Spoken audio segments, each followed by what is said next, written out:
dengan mushaf, yaitu susunannya yang kemudian kita bacakan sampai saat ini, tertulis di antara 2 jilid, berisi firman Allah Subhanahu wa taala saat dibacakan. Maka Al-Fatihah disebut demikian karena ia membuka surah pertama dalam mushaf, dimulai dengan surah ini, dibuka dengan untayan-untayan di ayat ini, dan hingga diakhiri sampai dengan ke surah An-Nas. Namun demikian, Al-Fatihah alnya juga memiliki makna istighraq, sesuatu yang luas jangkauannya, menyeluruh sifat keistimewaannya. Disebut demikian seakan memberikan kesan dan pesan kepada kita bahwa al di sini menunjukkan sesuatu yang luas terkait dengan semua jenis kebaikan. Fatihah artinya pembuka, taknya sifat. Jadi kalau ingin dibukakan sifat-sifat kebaikan kepada kita di semua aspek kehidupan, baik dalam fisik kita yang sehat, baik dalam rizki kita, baik dalam kemuliaan hidup kita, baik dalam segala aktivitas yang kita lalui dari ujung kepala sampai ujung kaki, maka pelajarilah seluruh isi Al-Fatihah ini. Maka Anda akan mendapatkan bimbingan dan mendapatkan kemuliaan dari Allah Subhanahu wa taala yang akan membuka semua sifat-sifat kebaikan dalam hidup kita. Karena itulah surah Al-Fatihah juga disebut dengan surah Asy-Syafi, yang memberikan nilai-nilai kemuliaan, kebaikan, pembuka pintu kesehatan bagi orang-orang yang diuji dengan penyakit. Asy-Syafi, Al-Kafi, sesuatu yang dicukupkan dengannya, yang menjangkau semua hal kebutuhan yang kita perlukan dalam kehidupan di dunia. Jadi kalau kita amalkan isinya, semua hal yang baik-baik dalam kehidupan kita di dunia sampai ke akhirat akan dibukakan oleh Allah Subhanahu wa taala.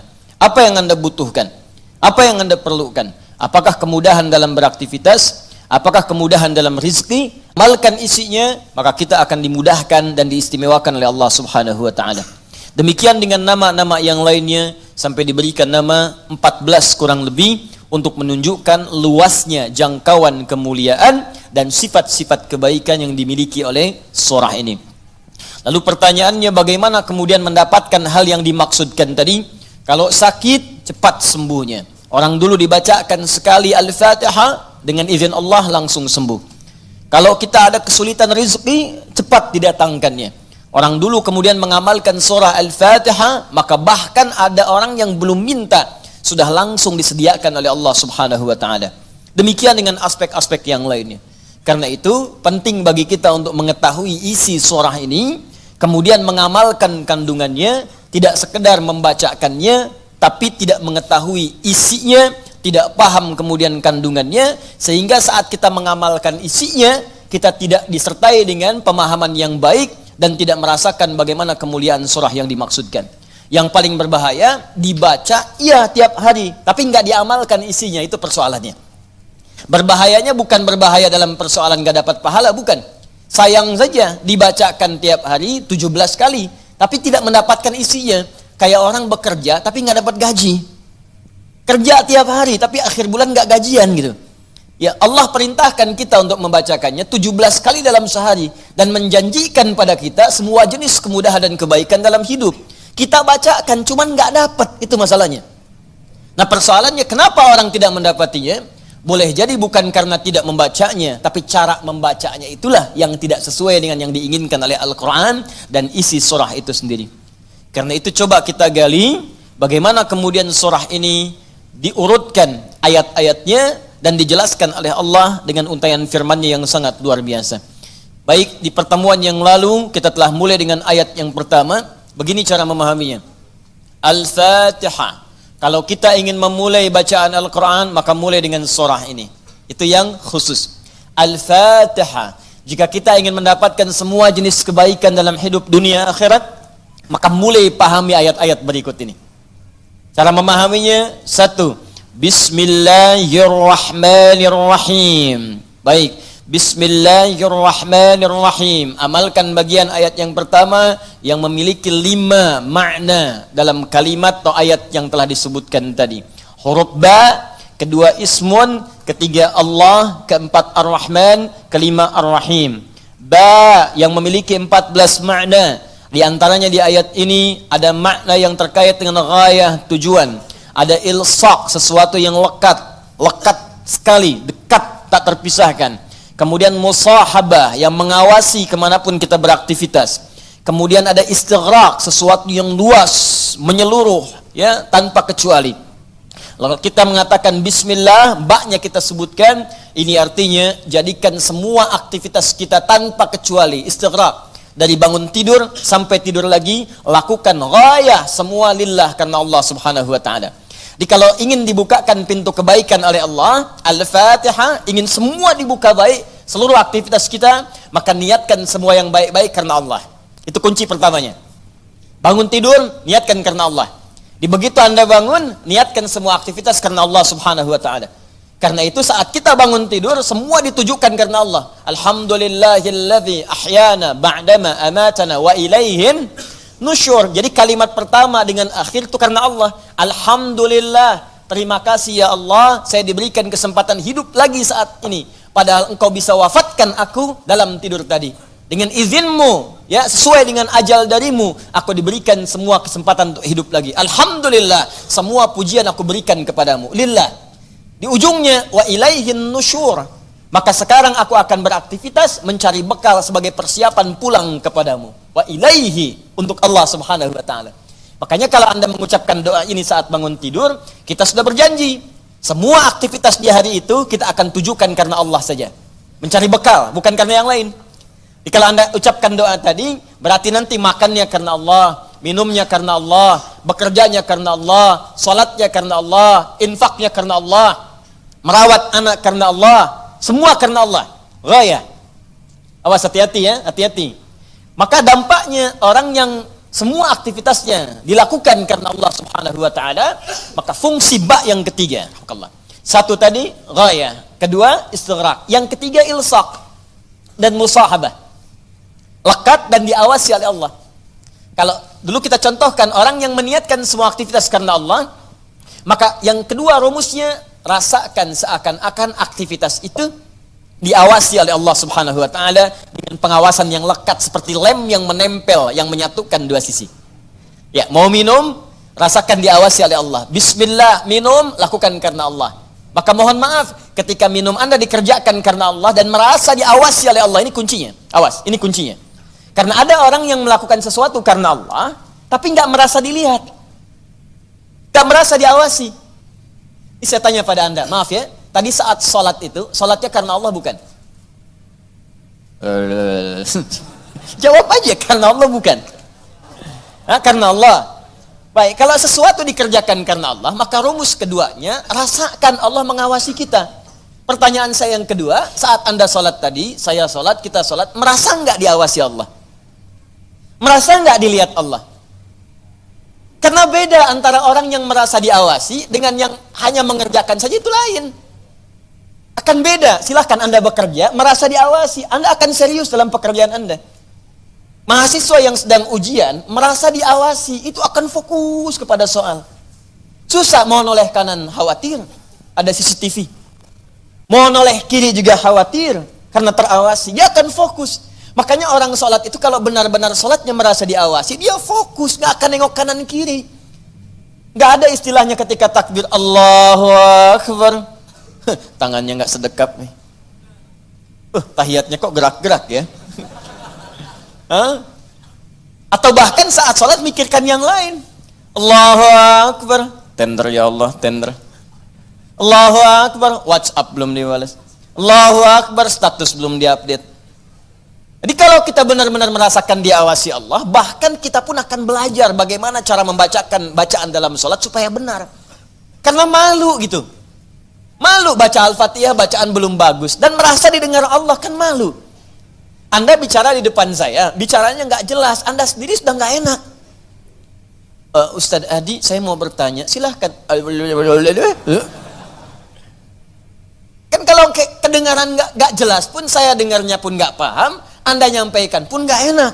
Sekarang Anda sholat setiap hari 5 waktu menghadap Allah, belum tambahan sholat sunnah, dan Anda sadar bacaan Anda belum bagus, tapi anehnya merasakan didengar oleh Allah dan diawasi. Apa nggak malu gitu?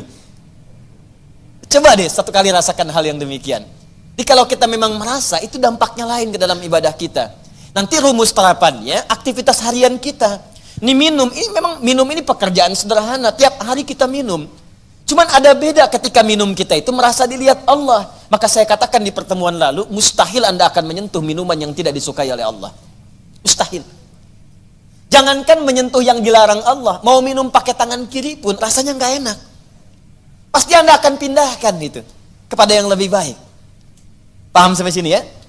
Ya sama dengan proses begini, mencari nafkah, bekerja, dari di jalan, dari baca, berpakaian. Kalau semua dikerjakan karena Allah, demi Allah saya katakan, mustahil dalam pekerjaan bisa mudah menyentuh yang diharamkan oleh Allah. Gak mungkin. Gak mungkin mau terima proyek yang haram, itu mustahil. Mustahil ikutan tender yang haram, mustahil. Mustahil menjerumuskan diri pada yang tidak disukai oleh Allah. Karena merasa dilihat Allah. Dan merasa diawasi, jadi mustahil. Dusta itu mustahil. Bohong itu mustahil. Korupsi mustahil. Nyogok gak mungkin. Bukan karena perkara takut orang lihat, karena Allah mengawasi kita. Makanya dulu, sahabat tuh ketika diajarkan seperti itu, bahkan anak-anak kecil, jangankan yang tinggal di kota, di ujung yang paling dalam di padang Sahara, yang sulit ada orang setiap waktu, yang kalau lewat cuman kambing gurun dengan unta, Anda bayangkan. Lewat kambing gurun unta, kambing gurun unta, kambing gurun unta. Tapi perhatikan bagaimana mereka mengamalkan huruf ba dalam Bismillahirrahmanirrahim. Diuji oleh sahabat Umar bin Al-Khattab radhiyallahu ta'ala anhu. Lewat padang pasir, kelihatan anak muda sedang menggembala. Saat menggembala itu, menggembala kambing, ditanya oleh Umar, diuji. Kata Umar, saya mau beli sebagian dari kambingmu itu. Kata orang ini bukan punya saya, punya tuan saya. Punya tuan saya. Kata Umar, tuanmu kan gak ada di sini. Ini padang pasir yang luas. Orang yang gak ada. Beli aja, bilang dimakan serigala. Apa kata penggembala ini? Lalu di mana Allah? Idzan fa'ain Allah. Bayangkan penggembala saja di padang pasir yang orang yang gak ada, yang gampang saja bilang ini dimakan serigala, dapat keuntungan banyak gitu. Ya, luar biasa. Yang dia katakan pertama kali bukan sekedar menolak, gak mau takut ketahuan sama tuan, takut ketahuan sama pemiliknya, takutnya tidak. Pertama kali jawaban yang keluar, idzan aina Allah. Lalu Allah di mana? Allah di mana? Demi Allah saya katakan hakul yakin kalau setiap muslim merasakan dalam dirinya bahwa dia diawasi oleh Allah Subhanahu wa taala, maka lurus, damai, tenang, tentram dan baik semua urusan kehidupan. Gak ada penipuan dalam perdagangan, gak ada penipuan dalam hal-hal interaksi kehidupan, tidak ada kecurangan, tidak ada keburukan, semua baik karena merasa dilihat oleh Allah Subhanahu wa taala. Itu baru huruf ba. Baru ba. Coba tiap hari kita baca itu. Satu huruf ini aja. Mohon maaf ya, selama hidup kita udah diamalin belum? Satu huruf ini aja. Ayo suami sama istri, berapa kali berkata hal-hal yang tidak tepat? Istri terhadap suami, berapa kali menerangkan sesuatu yang tidak tepat? Anak pada orang tua kepada anak. Walaupun hal-hal yang ringan, Bapak mau permen, nanti Papa beliin satu truk. Kapan truknya datang? Ini huruf ba saja satu gitu. Anda menuntut banyak dari Allah, tapi Allah meminta kita mengamalkan satu huruf aja, kita nggak maksimal. Coba lihat tuntutan kita setiap hari. Ya Allah lancarkan usahaku, ya Allah luluskan dalam kuliahku, ya Allah mudahkan pernikahanku, ya Allah berkahi hartaku, ya Allah lancarkan pekerjaanku. Banyak yang diminta, sembuhkan aku. Kata Allah, aku berikan semuanya. Amalin satu aja huruf ba. Ba. Ketika benar mengerjakannya, ismun bimakna sumuun, bimakna raf'un, terangkat, dimuliakan, ditinggikan. Ketika benar mengamalkannya, maka Allah akan berkenan meninggikan derajat kita, memuliakan kita pada semua aktivitas yang kita kerjakan dalam kehidupan kita. Syaratnya satu, kerjakan semua karena Allah Subhanahu wa taala. Allah sifatul uluhiyah wal ubudiyah, al-ma'budu bil haqqi awil haqqil ma'bud. Bukan sekedar menunjukkan aktivitas karena Allah saja, tapi lekatkan dua sifat saat mengerjakannya.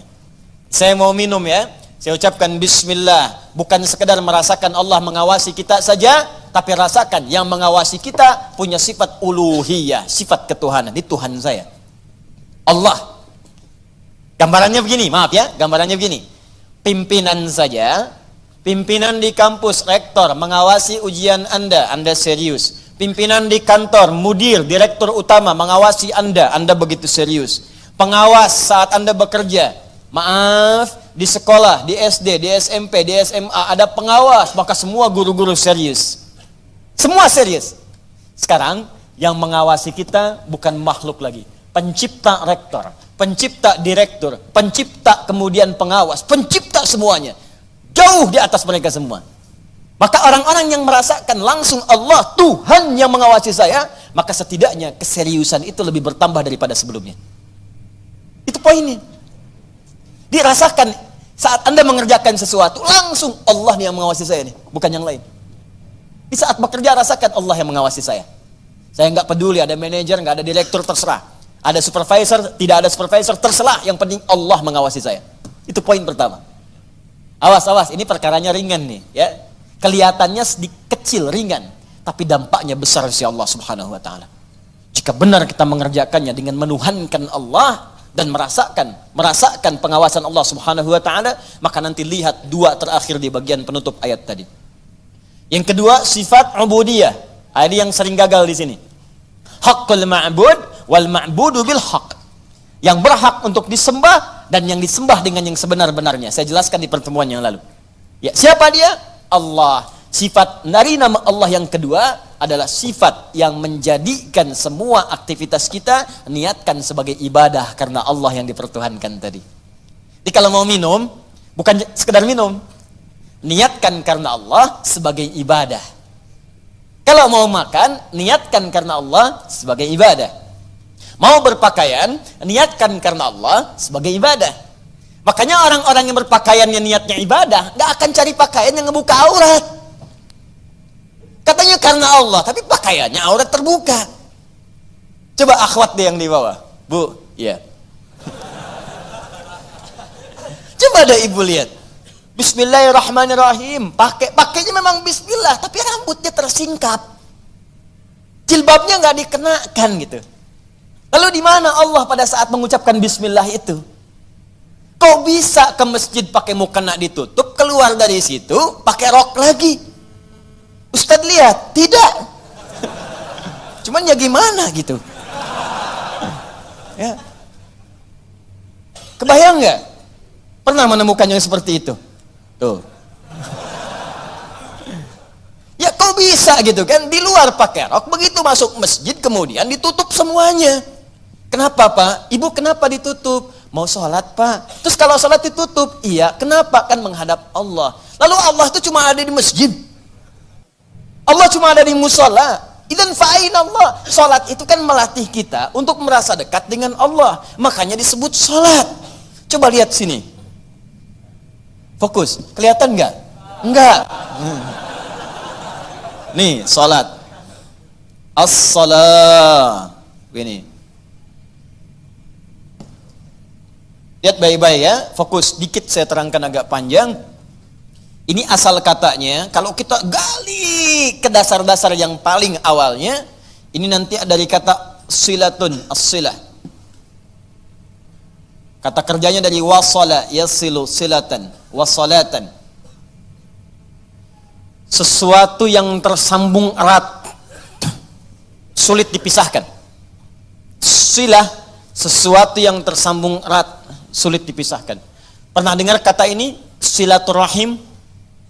Ya, kami kumpul-kumpul saat ini untuk mengeratkan silaturahim.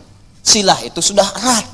Ya, silaturahim hubungan kasih sayang yang erat. Saking eratnya, jangankan saat kumpul, saat bubar pun masih tersambung hubungan itu. Di mana cirinya? Ya, maaf, kesuksesan silaturahim itu bukan saat kumpul saling sapa, bukan. Kalau kumpul menyapa, wajar orangnya ada. Kalau kumpul tertawa, wajar orangnya pun ada. Silaturahim itu kalau ingin dilihat suksesnya saat pulang, apakah dia masih mendoakan Anda? Apakah masih mengingatkan Anda dalam kebaikan? Akhi besok taklim ya, akhi malam tahajud ya.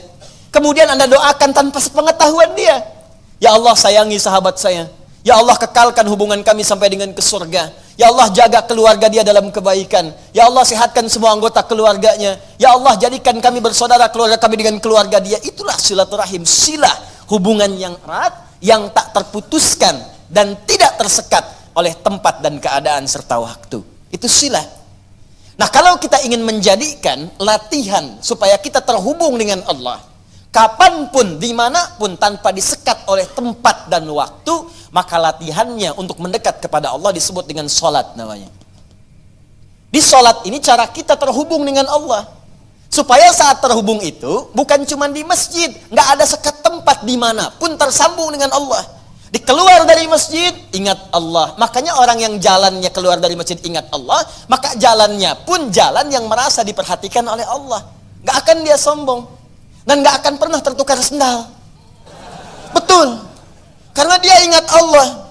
Allahumma inni as'aluka min fadlik. Ya Allah, ya Allah tuh, saya memohon semua kemuliaan darimu. Begitu keluar pakai sendal, gak akan tertukar. Bismillahirrahmanirrahim. Bukan punya saya. Mirip. Ya Allah, maaf. Pakai lagi. Jelas ya? Nah, itu namanya. Karena itu orang mengatakan as-salah itu doa, ad-doa, as-salatu ya doa, pengertian fikih. Salat itu doa karena semua awal sampai akhirnya dalam salat kita baca doa. Tapi kenapa doa disebut salat? Karena saat berdoa kita tersambung dengan Allah Subhanahu wa taala. Itu poinnya.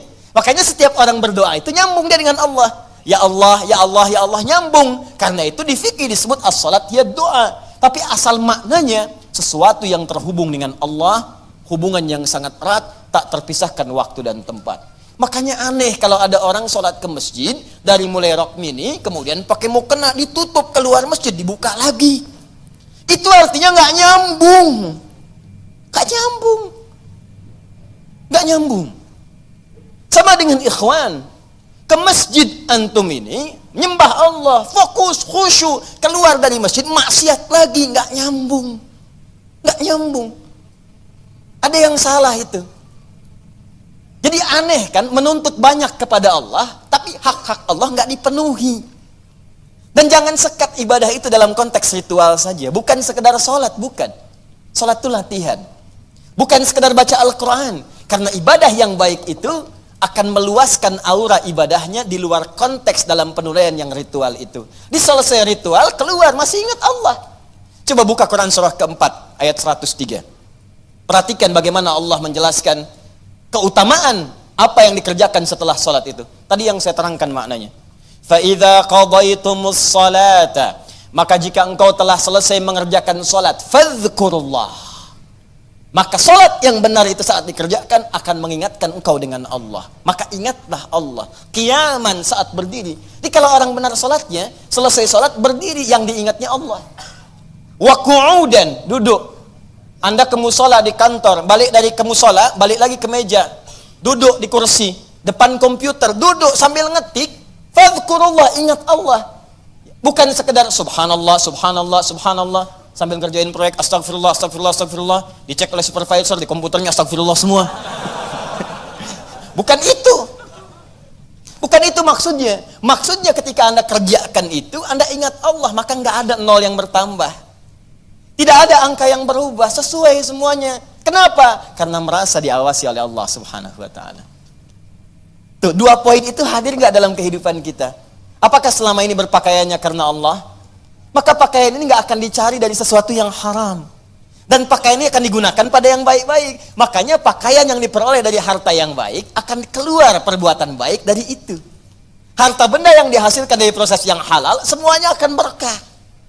Coba lihat tuh, saya kan sering katakan, itu sendal Anda berapa kali dipakai ibadah? Berapa kali dipakai untuk ke masjid? Sepeda Anda, motor Anda, mobil Anda. Di rumah ada nggak satu ruangan yang belum pernah dipakai ibadah? Ada nggak?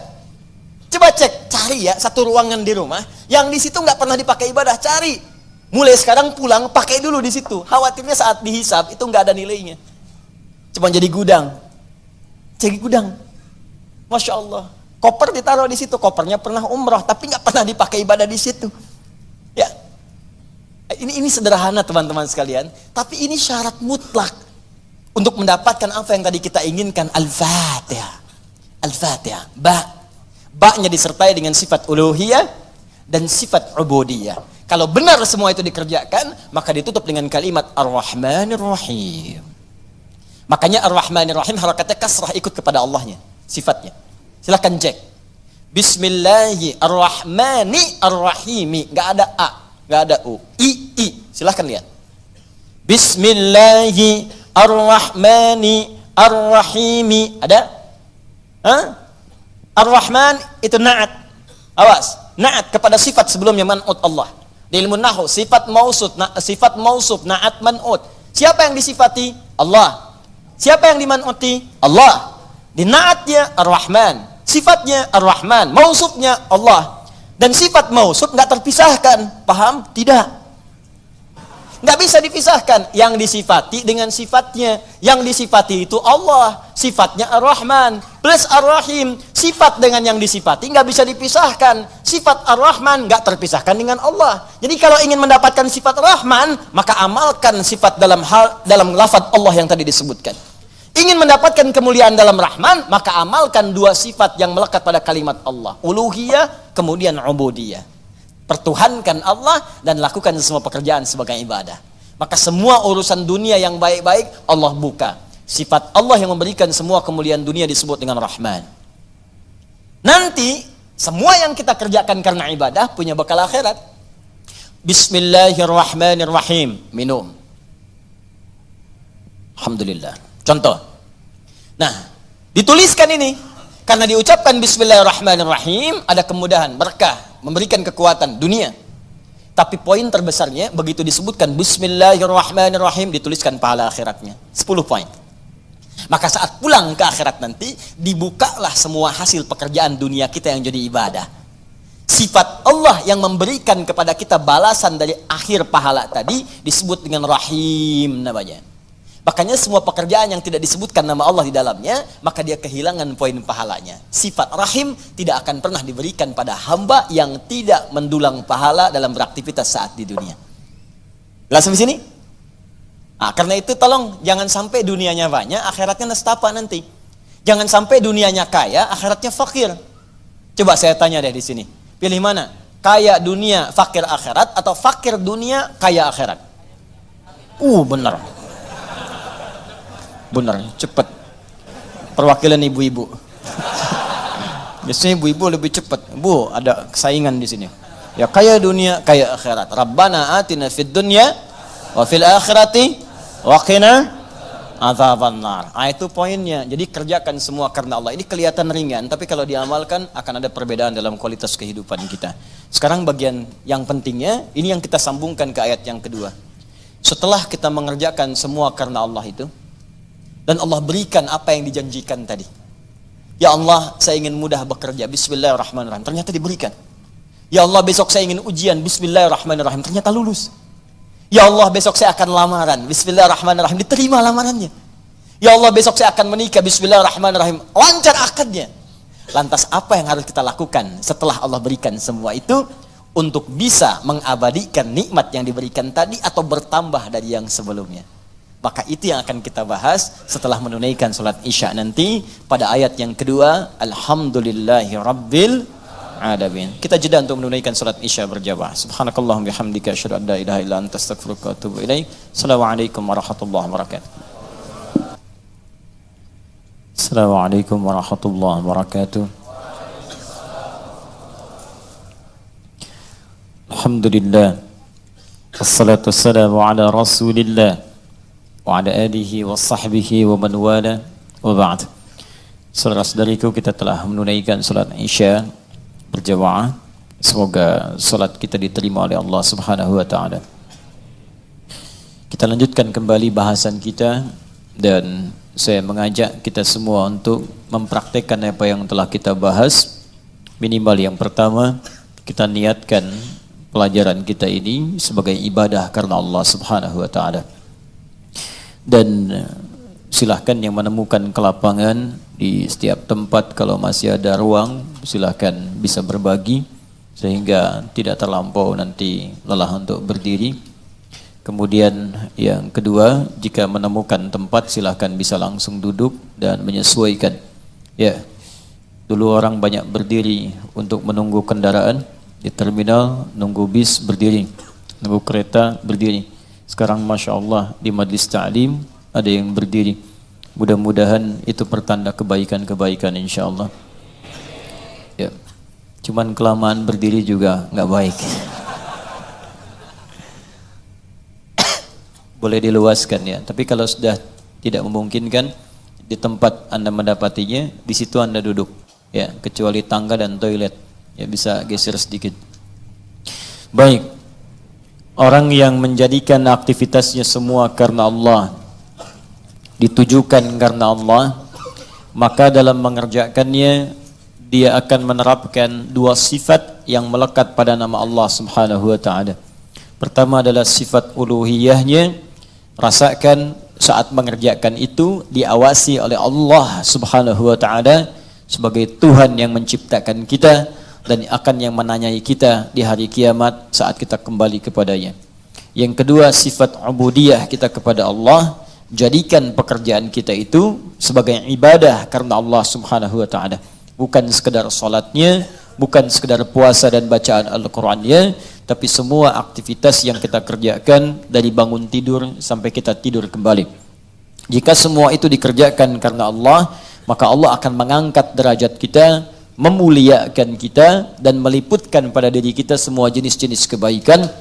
Di dunia diturunkan sifatnya disebut dengan Rahman, di akhirat diberikan balasan pahalanya dengan menurunkan sifat yang mulia khusus bagi orang yang beriman, yaitu sifat Rahim. Jika kita telah menerima itu semua, terkhusus dalam kehidupan dunia kita. Tadi saya sampaikan, kita ingin besok ujian lulus, Allah luluskan.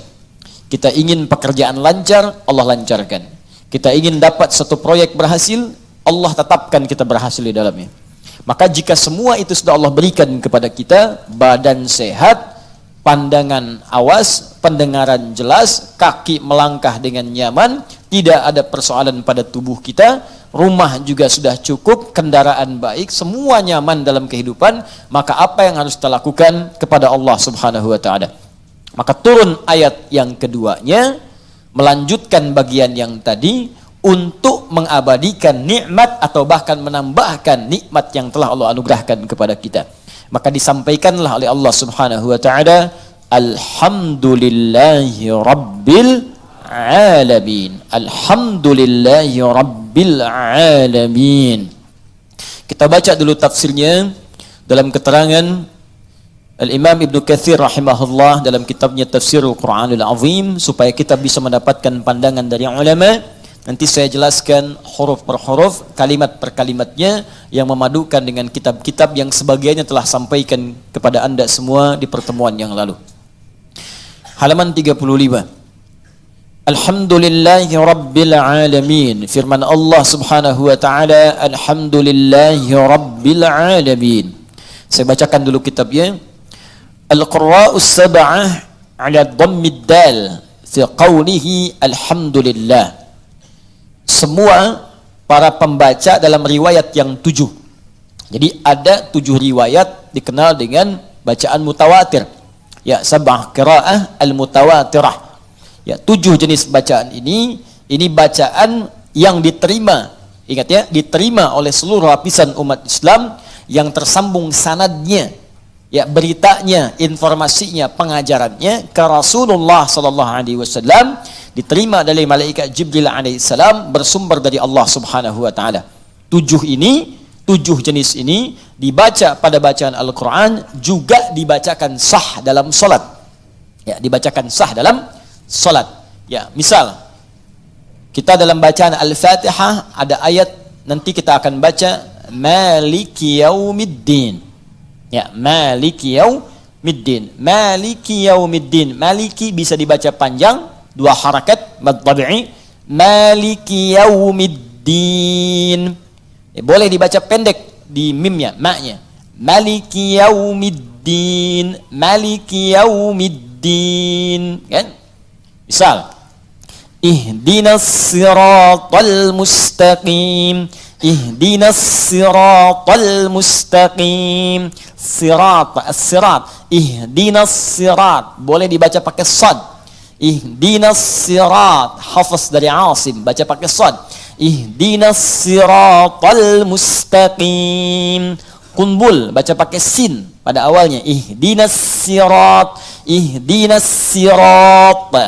Ruwais pakai sin, ihdinas sirat.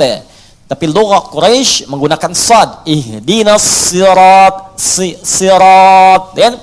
Boleh dibaca ismam, ya, seperti terdengar huruf zai, ihdinas zirat, ihdinas zirat. Baik menggunakan sin, sad ataupun ismam terdengar seperti zai, itu sumbernya sah, diajarkan dari Nabi sallallahu alaihi wasallam. Ya, kenapa? Karena ada orang biasa pakai sad. Ada orang yang biasanya pakai sin. Ya, kembali ke asal kalimat karena nggak bisa baca sad, bisanya sin. Di setiap disebutkan sad, sin, sad, sin, sad, sin, ya. Wah, ihdinas sirat, dia pakainya sin, ihdinas sirat. Ya, dipaksa-paksa sampai kiamat kurang 2 hari, ya, susah. Menglidahnya begitu. Ya, ada yang kedengaran A, ada yang E. Seperti sering saya sampaikan, ini yang paling mudah. Ya, nanti ada imalah kubra. Misalnya Hamzah punya 2 murid, Khalad dengan Khalaf. Imalah bacanya pakai E, termasuk Warsh, ya, pakai E. Warsh muridnya dari Imam Nafi' rahimahullah, punya 2 murid, Qalun dengan Warsh. Qalun sekarang dipraktikkan di wilayah Afrika Utara, ya, kayak Libya, Tunisia, ya, Maroko, Aljazair, itu pakai Qalun. Sebagian pakai Warsh, berasal dari Mesir imamnya, ya. Warsh itu nama dari orang yang arti bacanya jelas, ya. Warsh, di warashati qiraati, karena jelasnya bacaannya. Ya, itu ada bagian tertentu yang menggunakan imalah. Jadi kalau kita baca wadduha, contoh wadduha, ini wadduha, ya, wadduha wal laili idza saja ma wadda'aka rabbuka wa ma qala walal akhiratu khairul laka minal ula. Itu yang kita baca, hafaz dari Asim, ya. Jadi kalau kita baca dengan menggunakan imalah, wadduha wal laili idza saja ma wadda'aka rabbuka wa ma qala walal akhiratu khairul laka minal ula. A jadi E, ya, A jadi E, itu loghah, ya, biasa. Ada riwayatnya mutawatirah sampai Nabi sallallahu alaihi wasallam. Apakah maknanya berubah? Tidak. Karena ada penduduk tertentu di wilayah-wilayah Arab itu yang kalau dibacakan A, dia E bilangnya, lahja itu. Karena E saja penggunaan kesehariannya menggunakan E. Ya, kaifa halu, kaifa halik. Ya, ana, ani, anta, inti. Madrasah, madrasah. Ya, mungkin Betawi dari situ belajarnya. Ya.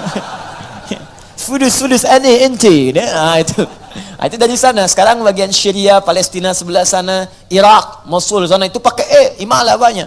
Karena itu riwayatnya menggunakan E. Ya, karena mereka terbiasa dengan itu. Jadi kalau dipaksa-paksa pakai A pun susah. Ya, itu biasa, normal. Dalam tipologi kita pun, kalau kita kemudian lihat wilayah kita, ya, coba teman-teman bisa lihat wilayah di Indonesia, dari sisi antropologisnya, dari sisi geologisnya, geografisnya, lihat. Ya, itu akan mempengaruhi di mana kita tinggal, maka alam akan membentuk cara kita berbicara. Orang dekat dengan pantai suaranya cenderung keras. Ya, cenderung keras karena bersaing dengan ombak.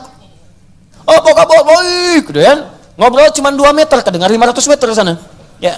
Orang di hutan, ya kadang-kadang kencang juga suaranya. Makanya jangan heran kalau ketemu orang-orang dari pantai datang kemudian ke tempat Anda, itu biasa kencang, nggak apa-apa. Nggak apa-apa, itu memang biasanya, nanti lama-lama dia akan menyesuaikan. Ya beda, di Sunda saja lain. Anda ke Banten, ke Cianjur, Sukabumi, bahasanya beda. Ya, Cirebon dengan Serang itu akan lain. Sundanya akan berbeda. Ya, Mangga, Wilujeng Sumping, Sukabumi, Cianjur. Ya, ketemu ke Banten akan lain lagi. Ya, datang enaon. Misalkan, makanya penjajah itu ke Banten nggak betah dia, baru datang udah pulang. Naon sih kadio kadek koing. Udah pulang dia, pergi. Nggak akan bertahan. Ya beda kalau ke daerah-daerah lain akan agak beda gitu kan. Nah, jadi itu biasa. Nah, A dengan E juga ditemukan. Misal saudara kita yang di Medan ke E-nya itu kan fasih, terlihat jelas. Ya jelas sekali. Sepeda. Ya. Ayo kita main ke Bandung. Nanti kamu berhenti di terminal Cicaheum. Ya, itu biasa. Tapi kan sepeda dengan sepeda barangnya sama. Ya kan? Beli sepeda. Oh, ini sepeda, bukan sepeda. Barangnya sama, bungkus, jadi, ya. Sama wadduha dengan wadduha, bacaannya berbeda tapi maknanya sab'ah. Nah, ini boleh dibaca dalam salat juga, tapi menyesuaikan dengan bacaan masyhur di penduduknya. Jangan karena ingin menunjukkan saya baru tahu qiraat, saya hafal qiraat sab'ah, dibaca depan orang yang nggak biasa, itu cari masalah. Jadi masalah datang ke Bekasi, pulang dari Mekah saya belajar, saya udah hafal nih Warsh, Masya Allah, praktek di Bekasi. Wadduhe, ketawa orang belakang. Anda dibilang salah, ini imam bid'ah, ada keluar. Ya, ya, paham ya? Baik. Jadi al-qira'us sab'ah ala dhammid dal, bacaan di qira'ah sab'ah semua para pembacanya itu mendhammahkan huruf dal di alhamdu. Ya, alhamdu, alhamdu. Ya, saya hapus dulu ya. Bismillah. Hapus dengan menggunakan bismillah. Allahumma shalli ala Muhammad. Udah 5 tahun kajian di sini nih. Datang, angin, nulis, ngapus, luar biasa. Jamaah datang ngelihat masuk surga, enak banget. Ya Allah. Tulis dulu ya. Ya, kita ganti pakai tulis.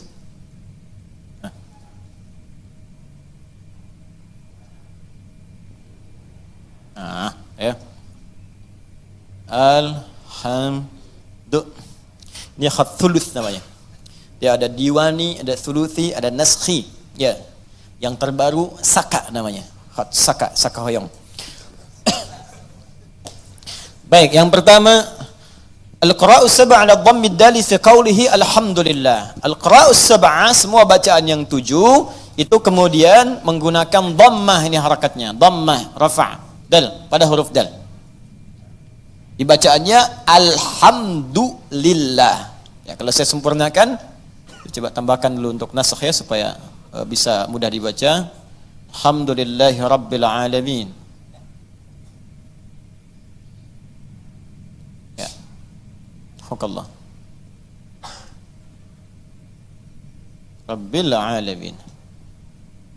Ya. Perhatikan sini.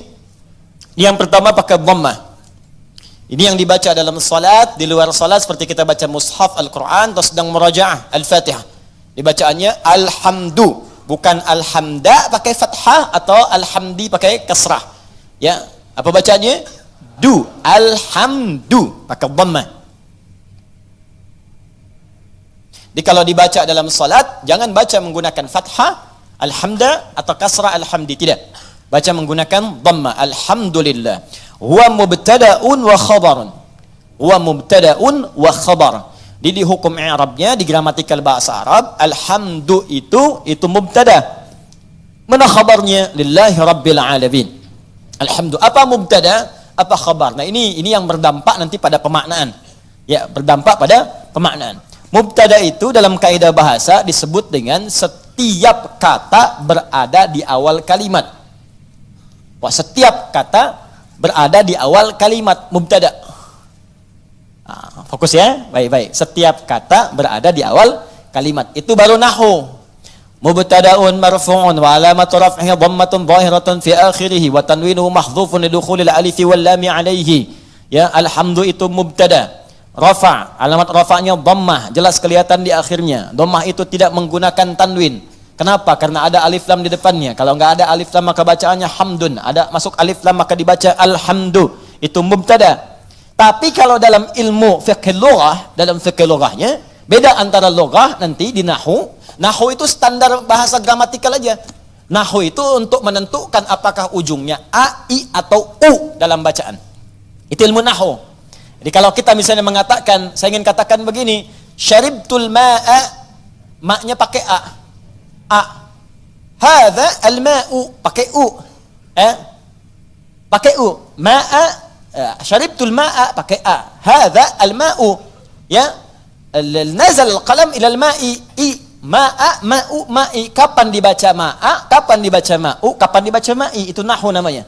Jelas ya? Maka nahwu berkaitan dengan harakat akhir. Perubahan-perubahan kata yang kata kerja itu saraf nanti. Perubahan kata kerja saraf. Tapi nanti kalau ingin belajar apa maknanya, kenapa berubah di sini? Syaribtu dengan asyrabu apa bedanya? Ya. Kemudian istasyrabtu dengan syaribtu dengan tasyarabtu apa bedanya? Itu ilmu sharaf mengajarkan, tapi kalau ingin paham kedalaman perbedaannya, maka kita mesti belajar ke fiqh lughah.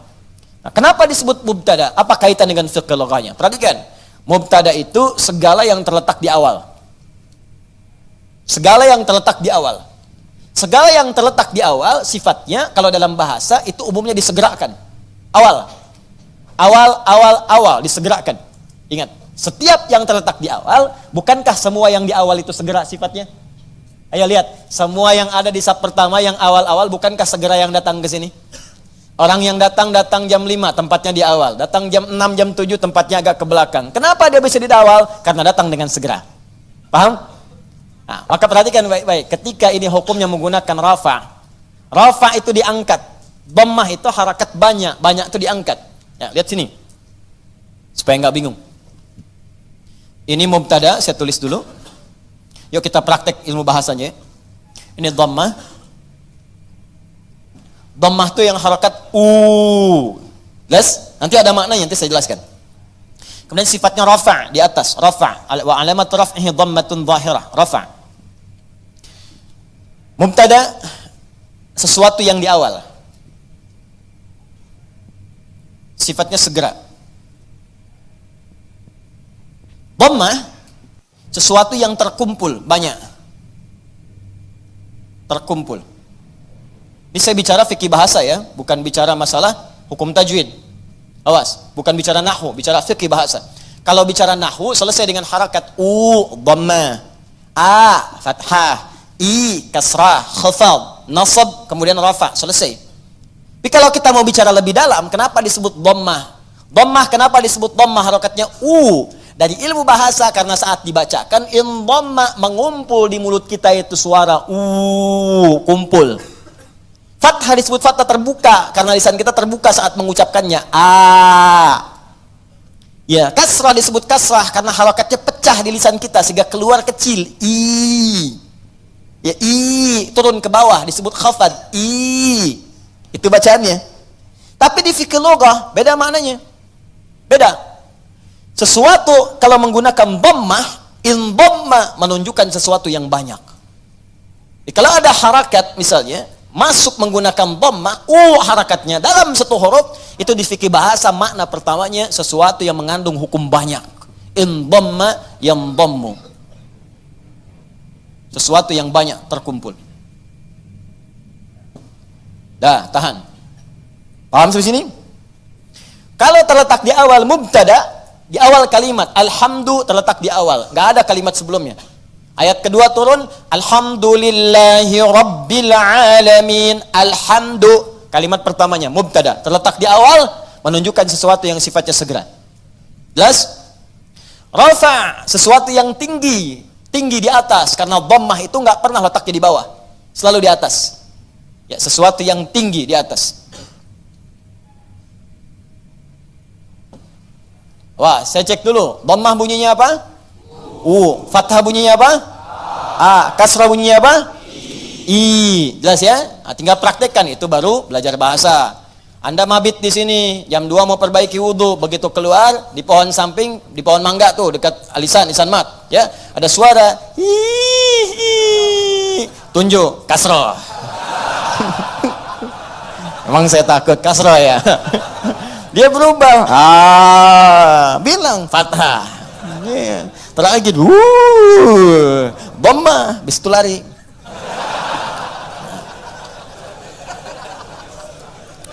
Dah, paham? Nah, sekarang lihat, sekarang kita praktekkan tafsirnya. Ketika menggunakan dhammah disebut dengan mubtada, perhatikan, alhamdu, sifatnya mubtada, hukumnya disegerakan. Maka kalau Anda sudah mendapatkan nikmat dari Allah Subhanahu wa taala, Rahman, nikmat sehat, nikmat rizki, harta benda, nikmat keluarga, nikmat kenyamanan hidup, maka bersegeralah untuk memuji Allah Subhanahu wa taala. Syukur kepadanya. Maka Anda ucapkan alhamdu,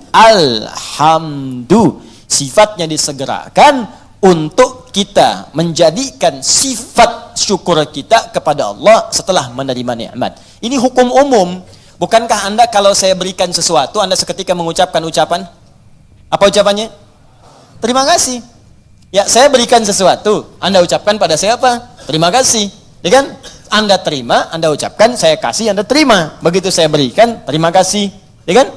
Terima kasih Ustaz. Sekarang Allah berikan pada kita. Allah berikan pada saya, Allah berikan pada Anda, Allah berikan pada kita. Nikmat, kebutuhan, rizki, segalanya. Setelah kita menerima itu, apa yang harus kita lakukan? Maka Allah ajarkan kepada kita. Alhamdulillah. Cepat segera. Jangan tunda, jangan diakhirkan. Begitu terima, syukur pada Allah. Alhamdulillah.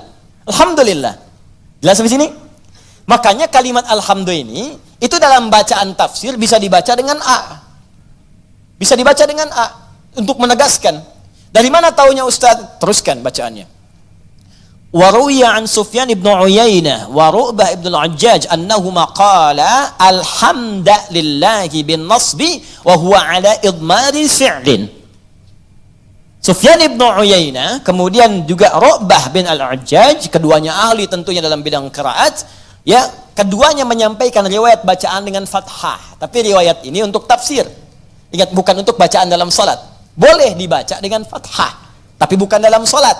Ingat, dalam tafsir untuk menegaskan perintah segera bersyukur kepada Allah ketika menerima nikmat.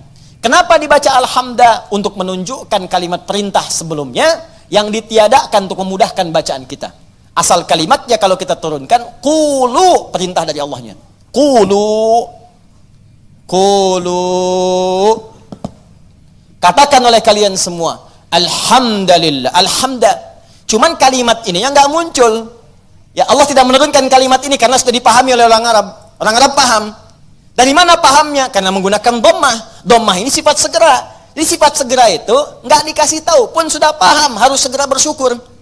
Cuman kita ini yang bukan orang Arab kadang nggak ngerti kenapa mesti dhammah. Maka dijelaskan oleh dua ulama tadi, kenapa pakai dhammah? Karena asal perintah itu untuk bersyukur sifatnya perintah. Kalau mau dimunculkan dalam tafsir, ada kalimat sebelumnya, qulu. Kalau dapat anugerah dari Allah, cepat minimal katakan, cepat syukuri. Kalau orang Arab gak perlu itu lagi. Makanya ketika Quran diturunkan dengan bahasa Arab, tidak menggunakan kata qulu lagi. Saking pahamnya orang Arab dengan itu. Cukup dengan kalimat, alhamdulillahi rabbil alamin. Paham? Maka kalimat yang pertama, ini perintah dari Allah subhanahu wa ta'ala. Kalau sudah mendapatkan nikmat yang tadi, nikmat diberi, nikmat sehat, nikmat rizki, nikmat macam-macam, maka adab yang pertama dari kita terhadap Allah subhanahu wa ta'ala, berterima kasihlah kepada Allah subhanahu wa ta'ala dengan semua nikmat yang telah diberikan itu. Kalimat pertama yang kita ucapkan, segera bersyukur kepada Allah dengan kalimat alhamdulillahi rabbil alamin. Maka kalau ada sesuatu kita dapatkan, adab yang pertama, saya tulis ya, adabnya nanti ada 3. 1, ucapkan kalimat tahmid. Awas, nanti ada kaitan nih dengan penambahan nikmat. Anak lulus ujian, alhamdulillahi rabbil alamin. Ya, proyek dapat, alhamdulillahi rabbil alamin. Ya, dapat tempat pertama, alhamdulillahi rabbil alamin. Dagangan habis di luar, dagangan habis, alhamdulillahi rabbil alamin. Ya, ta'lim lancar, alhamdulillahi rabbil alamin. Dapat traktiran teman, alhamdulillahi rabbil alamin. Dapat tumpangan pulang, alhamdulillahi rabbil alamin. Alhamdulillah. Adab yang pertama. Jadi sudah adab, antum aja manusia ngasih langsung terima kasih. Masa Allah ngasih tiap hari kita ucapkan gak ucapkan alhamdulillah. Itu adab pertama. Awas, hati-hati, nanti kalimat ini ringan diucapkan tapi dampaknya besar. Kita akan lihat nanti korelasi dengan ayat yang selanjutnya. Pelan-pelan sebentar di sini. Paham sampai sini? Baik, jadi pertama saya ulangi lagi, saat kita kemudian mendapatkan semua anugerah dari Allah berupa nilai-nilai kebaikan, maka adab yang pertama bersyukurlah kepada Allah dengan mengucapkan apa? Alhamdulillahi rabbil alamin. Baik, adab yang kedua, fokus. Perhatikan baik-baik. Bukankah di kalimat alhamdulillah ini ada alif lam? Ingat ya, ada apa? Alif lam. Saya sering katakan kepada kita semuanya, pada diri saya, pada Anda, pada kita semua, alif lam pada umumnya terbagi 2 bagian, 2 fungsi. Masih ingat? 1, ma'rifah. Lam ta'rif. Menunjukkan sesuatu yang khusus. Yang kedua, istighraq. Ya, alif lam al-istighraq menunjukkan sesuatu yang sifatnya luas menyeluruh. Semua, segala tanpa kecuali. Ta'rif qalamun, spidol, pena, pulpen, qalamun, al-qalam, yang ini bukan yang lain. Sabburatun, papan tulis. As-sabburah, papan tulis yang ini khusus bukan yang lain. Sayyaratun, mobil, banyak di luar kendaraan. As-sayyarah, pakai alif lam, yang itu bukan yang lain. Salatun, umum, salat, gimana aja, mau cepat, mau lambat, bebas. As-salat, salatnya khusus, ada aturannya, ada ketentuannya, nggak bisa sembarangan. Nah, itu baru tahu alif lam ma'rifah saja. Kalau kita bisa baca Al-Quran dengan benar, kita paham. Kenapa kalimat salat dalam Al-Quran yang bermakna ibadah, dari takbir sampai salam, semua kalimatnya pakai alif lam. Kalau enggak pakai domir di akhirnya atau idhofah, pakai alif lam. Coba kalimat salat pertama Al-Baqarah ayat 3. Alladzina yu'minuna bil ghaibi wa yuqimunas shalah. 43. Wa aqimus salata wa atuz zakah wa aqimus salah. 45. Wasta'inu bis sabri was salah. 153. Ya ayyuhalladzina amanu ista'inu bis sabri was salah. 238. Hafizu 'alas salawati was salatil wusta. Tadi dibacakan dalam salat Isya, Quran surah 17 ayat 78. Aqimis salata liduluki syamsi ila ghasaqil laili wa qur'anal fajr. Quran surah 29 ayat ke-45. Utlu ma uhiya ilaika minal kitab wa aqimis salat. Selalu pakai alif lam yang bermakna salat, ibadah. Kenapa menggunakan alif lam? Ingin memberi pesan kepada kita, kalau salat jangan sembarangan. Jangan semaunya. Asal salat. Amin. Masya Allah, zuhur 2 menit. Bayangin, paling nampak saat tarawih lah. Yang 11 rakaat 1 jam, yang 23 ada yang 7 menit. Kok cepet amat sih? Amat aja nggak cepet-cepet. Lancar tiap tahun diulang-ulang, masa belum lancar juga? Lancar sih iya, tapi kan Nabi juga nggak begitu, John. Ada aturannya, ada tumakninahnya, kan? Ada ketenangannya. Kamu nggak tumaninah? Enggak, tumaninah sedang sholat sendiri tuh, paling belakang perempuan. Bukan itu. Tenang, bacaan nyaman, fasihnya, kan? Ada harakatnya, ada tajwidnya, ada sifatnya, ada makhrajnya, ada ketenangannya, ada doanya. Itu aturan. Pakai alif lam. Ya, itu ma'rifah. Istighraq menunjuk pada yang luas tanpa ada kecualinya. Semua dicakup. Yang semua yang terdapat, tidak ada satu pun tersisa untuk yang lain. Semua tercakup.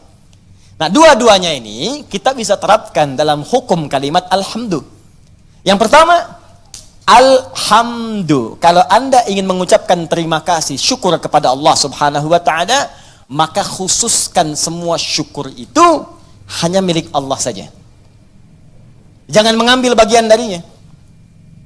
Ini kalau sudah merasakan semua karena Allah, ini kan yang ngasih Anda selamat Allah. Yang ngasih anak Anda lulus bisa hafal Quran itu Allah. Yang bisa menjadikan Anda sukses dalam pekerjaan Allah. Kalau nggak berkehendak nggak bisa. Anda kerja sampai bertahun-tahun, sampai banting tulang, banting kepala, banting kaki, banting apapun, semua dibanting. Kalau Allah nggak berkehendak nggak akan jadi. Dan kita sadar karena Allah. Maka dari itu ketika kita mendapatkan adab pertamanya, bersyukur, terima kasih pada Allah. Khususkan pada Allah.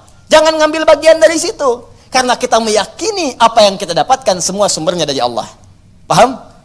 Nah, makanya jangan melibatkan diri kita. Ini adab keduanya. Jangan melibatkan diri kita saat kita ingin bersyukur dan mengucapkan terima kasih kepada Allah atas nikmat yang diterima. Contoh, Bu, ya. Ya karena ibu kan gak langsung di sini, ibu ada di bawah. Dan bisa teman-teman yang bergabung, ini kami khusus ruang atas untuk ikhwan, laki-laki. Ya, jangan ada yang pakai cadar di sini, ingat. Awas, begitu dibuka kumisan, tidak. Ini untuk ikhwan. Ya, bawah akhwat, ada bagian khusus. Coba deh ibu atau antum ikhwan ya, sering kemudian mengantar anak, ujiannya bagus, hafal Al-Quran, bagus. Pernah sering ada yang berucap begini, Masya Allah ukhti, luar biasa ya anaknya bisa hafal Quran. Ya Allah akhi, Masya Allah luar biasa, nilai antum sempurna. Akhi Masya Allah pekerjaan antum luar biasa bagus, beda dengan yang lain-lain sebelumnya. Pernah ada orang kadang memuji seperti itu? Nah saat muncul kalimat itu sadari, ini titipan dari Allah. Barangkali ada yang belum kita syukuri. Kita belum sempat terima kasih nih sama Allah nih. Atau diuji, sadar nggak bahwa itu tuh pemberian Allah? Kalau Allah berkehendak, bukan anak kita yang hafal, anak orang lain. Cuma dititipkan pada anak kita untuk menguji apakah kita ini mampu nggak bersyukur kepada Allah. Mampu nggak menyerahkan urusan kita kepada Allah. Sadar nggak bahwa Allah yang kasih. Makanya orang tua yang baik ketika mendapati anaknya hafal Al-Quran misal, juara pertama di sekolahnya, dipuji oleh orang lain, gurunya bahkan mengatakan, ibu Masya Allah anaknya luar biasa, pintar, cepat pahamnya. Alhamdulillahirrabbilalamin. Ini semua karunia Allah subhanahu wa ta'ala. Adab pertama. Tapi kalau sudah mengucapkan itu, hukum alif lam ma'rifah berlaku.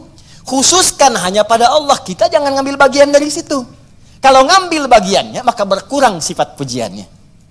Ibu Masya Allah anaknya luar biasa bu, cepat pahamnya, hafalan Qurannya sempurna. Yang lain 2 tahun, dia 2 bulan dah hafal. Masya Allah, Alhamdulillahirrabbilalamin. Semua karena Allah subhanahu wa ta'ala. Ya memang saya juga tiap hari sih ngasih, saya dampingi, terus malam didoain, cek tahajud, sujud. Kalau cek mau bisa begitu, habis tuh. Jelas ya? Jadi jangan ambil bagian dari situ. Jadi kalau sudah al pakai alif lam, nggak ada walaupun, meskipun, walau demikian, itu hilang. Ya, ada ikhwan misalnya qadarullah sakit di rumah sakit. Hari pertama udah lebih baik, ditanya sering lupa nih kalimat begini. Gimana akhi? Alhamdulillah lebih baik. Ya walaupun udah nggak usah. Ya walaupun sedikit lagi, udah nggak usah pakai walaupun, meskipun, walaupun, walau demikian, itu udah hilang. Karena udah ada alif lam. Jelas ya? Udah ada alif lam. Ini tuh kayak sederhana beneran deh. Bener, saya serius. Ya, ba satu huruf, cuman maknanya dalam. Alif lam. Ya, alif lam cuman al dibacanya. Tiap hari al itu banyak, tapi yang ini tuh beda dengan yang lain. Anda boleh gunakan al pada yang lain, tapi al melekat pada alhamdulillah beda. Lain dengan al pukat, lain dengan al kalin, lain dengan al yang lainnya, beda. Jadi al di sini khusus. Ketika disebutkan al di sini, lekatkan semuanya karena Allah. Gak usah campuri pakai yang lain-lain. Makanya setan itu sering menggerakkan di hati kita pada sisi nafsu, supaya itu dikurangi. Jadi nilai pahalanya berkurang. Bukan cuma nilai pahala, nanti saya sebutkan kalimat yang lainnya. Begitu nanti yang ini sempurna, turun nanti pernyataan dari Allah subhanahu wa ta'ala. Begitu benar, akan datang lagi yang lebih besar dibanding yang sebelumnya. Datang, meningkat lagi, meningkat lagi, meningkat lagi. Ini yang paling dahsyat. Tapi hukum yang kedua ini mesti berlaku. Jadi begitu ada pujian, ada apapun, ucapkan apa? Alhamdulillahirabbilalamin. Tutup bagian diri kita yang ingin maju ke depan. Sudah.